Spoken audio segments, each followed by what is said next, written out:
প্রিয় দর্শক, দেশ এবং বিদেশের থেকে যারা আপনাদের প্রিয় চ্যানেল এগ্রোভেট চ্যানেলকে প্রতিনিয়ত ফলো করে আসছিলেন, তাদের জন্য আজকে অনেক দিন পরে আমি একটা ভিডিও নিয়ে আসছি। সময় স্বল্পতার কারণে, কাজের ব্যস্ততার কারণে আমি ভিডিওগুলো করতে পারিনি, এর জন্য আন্তরিকভাবে দুঃখিত। তো আমি আজকে, আমাকে অনেকেই কোয়েশ্চেন করেছিলেন যে ধুন্দুল গাছ কি পানিতে হয় কিনা, বা পানিতে টিকে কিনা, অথবা টিকলেও কতদিন টিকে, এরকম নানান রকমের কোয়েশ্চেন অনেকেই করেছেন।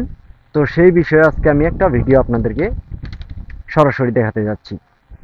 তো আমার গাছে আপনি যে দেখতে পাচ্ছেন, এই যে এখানে কিন্তু আমার বেড ছিল, এই যে বেড কিন্তু 1 মাস হয়ে গেছে, তলায় গেছে, পানির নিচে চলে গেছে। ঠিক আছে, তো এই বেড তলিয়ে যাওয়ার পরে দেখতে পারবেন যে ধুন্দুল গাছে কিভাবে পানিতে তারা বাঁচার ট্রাই করে। আমি প্রথমেই বলবো যে ধুন্দুল গাছ কিন্তু পানিতে বাঁচে। এখন কতদিন বাঁচে সেটা আপনাদের একটা প্রশ্ন ছিল। দেখেন, গাছের গোড়ার দিকে ভালো করে ফলো করেন। এখানে দেখতে পারবেন যে গাছের গোড়ায় দেখেন কত শিকড়।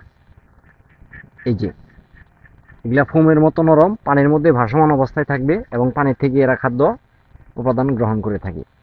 এখানে আছে এই যে। সো গাছ মারা যাওয়ার চান্স কম। এখানে আমি আজকে 2 মাস, পানি আসার আগে 2 মাস ফল হারভেস্ট করেছি, আর পানি উঠে গেছে প্রায় তাও 2 মাসের মতো। তো আপনারা নিজের চোখেই দেখতে পারবেন। এখন এই যে দেখেন, আমি কিন্তু এখনও 2 দিন পর পর ফল হারভেস্ট করি। এখানে 10 শতাংশ জায়গার মতো আছে। আমি কিন্তু মোটামুটি এখান থেকে 10 থেকে 12 কেজি 14 কেজি ফলও হারভেস্ট করেছি এই পানি থাকা অবস্থায়। এখন আমি দেখাবো। আমি গত 2 দিন আগে উঠিয়েছিলাম, আজকে আবার বিসমিল্লাহ। এই যে, তো এরকম এইখানে দেখা যাচ্ছে যে আরও ফল আছে। এই ফলটা আমি আজকে উঠাবো, কারণ এই ফলটা বেশ জালি, খেতে সুস্বাদু লাগবে। তো আপনারা দেখতেই পাচ্ছেন, আমি আরও সামনের দিকে আগাবো। সামনের দিকে আগালে যে জিনিসটা হবে, আমার ফল কিন্তু এই যে পানির দিনে একটু সমস্যা হতে পারে, ইঁদুরে ডিস্টার্ব করতে পারে ফল। ঠিক আছে, এই যে আমি জাস্ট আপনাদেরকে দেখাবো যে আমি একটা লাইন থেকে কতগুলো ফল হারভেস্ট করব। আমি কিন্তু ইতিমধ্যেই আপনারা দেখতে পাচ্ছেন যে 4টি ফল হারভেস্ট করে ফেলেছি। এদিকে আরও ছোট ছোট জালি আছে, সেগুলো কিন্তু 2 দিন পরেই উঠে যাবে। ঠিক আছে, যাই হোক, এইরকম এই যে ফল, সবজি দারুণ ধুন্দুল এসেছে। হ্যাঁ, এরকম আরও আছে। আমি এক লাইনের ফল হারভেস্ট দেখাবো আপনাদেরকে, তারপরে আর দেখাবো না। এই যে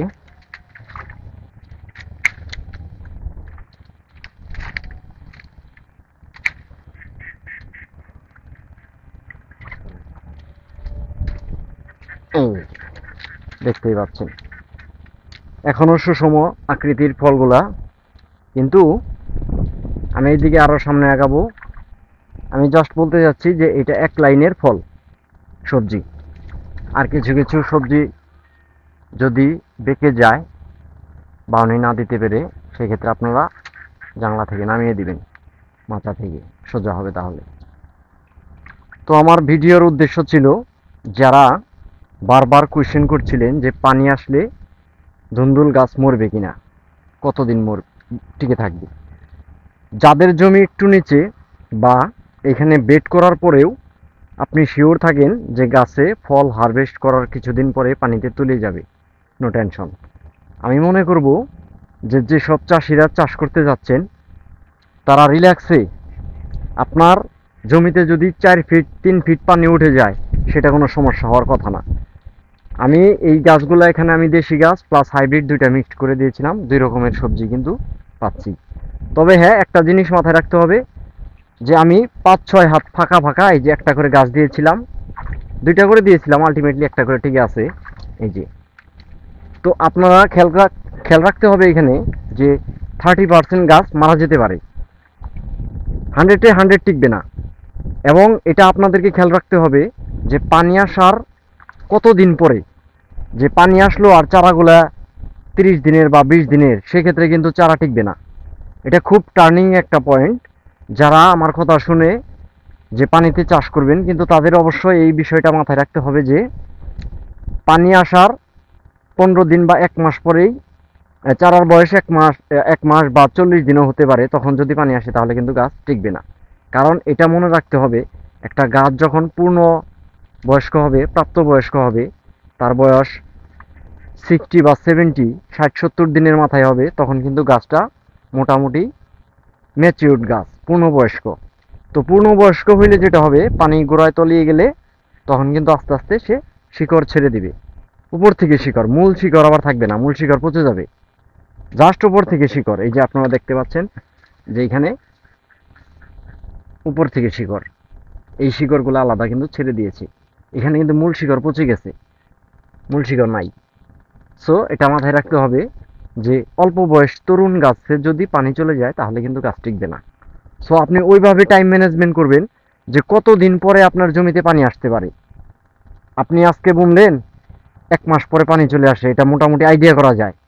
যাদের নদী বিধৌত অঞ্চল অথবা যাদের নদী বিধৌত না, কিন্তু বৃষ্টির পানিতেই জমে যায়, সো সেক্ষেত্রে আপনারা খেয়াল করবেন যে মিনিমাম 2 মাস বা 70 দিন আগে বীজ দিবেন। নিশ্চিন্তে পানি আসার আগে ফল হারভেস্ট শুরু হবে, 15 দিন আগে থেকেই, তারপরে পানি আসবে, ফল তুলতে পারবেন, কোনো সমস্যা নাই। বাট এটাও মাথায় রাখতে হবে যে আপনি 100-100 আউটপুট পাবেন না, হয়তো 30% বা 40% গাছ মারা যেতে পারে। সেক্ষেত্রে আপসেটের কিছু নাই, কারণ আপনার যে 60% গাছ টিকে থাকবে, সেখান থেকে কিন্তু আপনি যে ফল পাবেন, আপনি 100% গাছ থেকে যে ফল পাইতেন, ওই 60% গাছ থেকে ফল কিন্তু আপনি একই রেটে পাইতেছেন, কারণ আপনার বাজার মূল্য তখন বেড়ে যাবে। এমনি যদি থাকে 30 টাকা 40 টাকা, তখন হবে 60 বা 80। সেক্ষেত্রে যেহেতু বাজার দ্বিগুণ, দ্যাটস ওয়াই আপনার গাছের পরিমাণ যদি অর্ধেক চলে আসে, সেক্ষেত্রে কিন্তু আপনি আলটিমেট রেজাল্ট একই পাইতেছেন। সো হোয়াই আমি বলতে চাচ্ছি যে যারা চাষি, চাষ করেন, তারা জমিকে না ফেলে রেখে বর্ষাতে চাষ করতে পারেন। আপনাদের জন্য আজকে আমার এই সাজেশন ছিল। আমার সময় একটু স্বল্প, দ্যাটস ওয়াই আমি আরও কিছু ফল হারভেস্ট করব। তার জন্য আমি ভিডিওটা লেন্দি করতে চাচ্ছি না। আশা করি সবাই বুঝতে পারছেন। ভালো থাকবেন। আল্লাহ হাফেজ।